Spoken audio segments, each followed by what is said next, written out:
எந்த கோணத்தில் பார்த்தாலுமே இது சரியானது கிடையாது. அதாவது constitutionally speaking they are overstepping their limit. ரெண்டாவது டூர் போகிற அந்த மைண்ட் செட்டு, அந்த ஸ்பிரிட் ஆஃப் டூர் அப்படின்னு எடுத்துக்கிட்டிங்கனாலுமே அதையுமே கணக்கில் எடுத்துக்கல.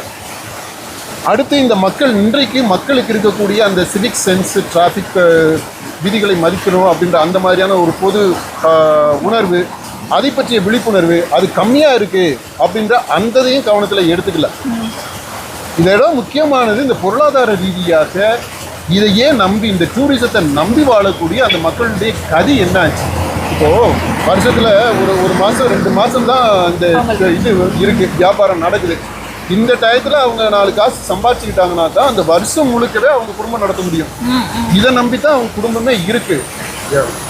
நல்லது பொல்லதெல்லாம் அவங்க குடும்பத்தில் நடக்க வேண்டிய விசேஷங்கள் எல்லாத்தையுமே இந்த வருமானத்தை அடிப்படையாக வச்சு தான் டேட்டை தீர்மானிக்கிறாங்க. அந்த மாதிரி இருக்குது. இதில் பெரிய பெரிய கோடீஸ்வரர்கள் கிடையாது. அது நம்ம இந்த வில்லாஸ் லாட்ஜஸ் நடத்துகிற அவங்கள பற்றி நம்ம கவலைப்படலை. சாதாரணமாக அங்கே இருக்கக்கூடிய லோக்கல் மக்கள் இருக்கிறாங்க இல்லையா, உள்ளூர் வாசிகள், அவங்க பண்ணக்கூடிய அந்த வியாபாரம், அதனால அவங்க பொழைக்கு கிடைக்கக்கூடிய வருமானம், அது எல்லாமே ஒட்டுமொத்தமாக பறி போயிடுது. அதனால் இந்த தீர்ப்பை மறுபரிசீலனை செய்யணும்னு அரசு கேட்டிருக்குதுன்னு நினைக்கிறேன். அந்த அரசு ரொம்ப டீசெண்டாக நடந்துக்கிறது. ஆனால் அதை விட இதெல்லாம் தாண்டி இந்த நீதித்துறை அவங்களுடைய லிமிட்டை அறிஞ்சு, லிமிட்டுக்குள்ளே நம்ம இந்திய அரசியல் சாசனம் எந்த அளவிற்கு அவங்களுக்கு லிவரேஜ் கொடுத்துருக்குதோ, பவுண்டரி என்ன வரையறை செய்திருக்குதோ அதுக்குள்ளே இருந்து செயல்பட்டாங்கன்னா நல்லதாக இருக்கும்.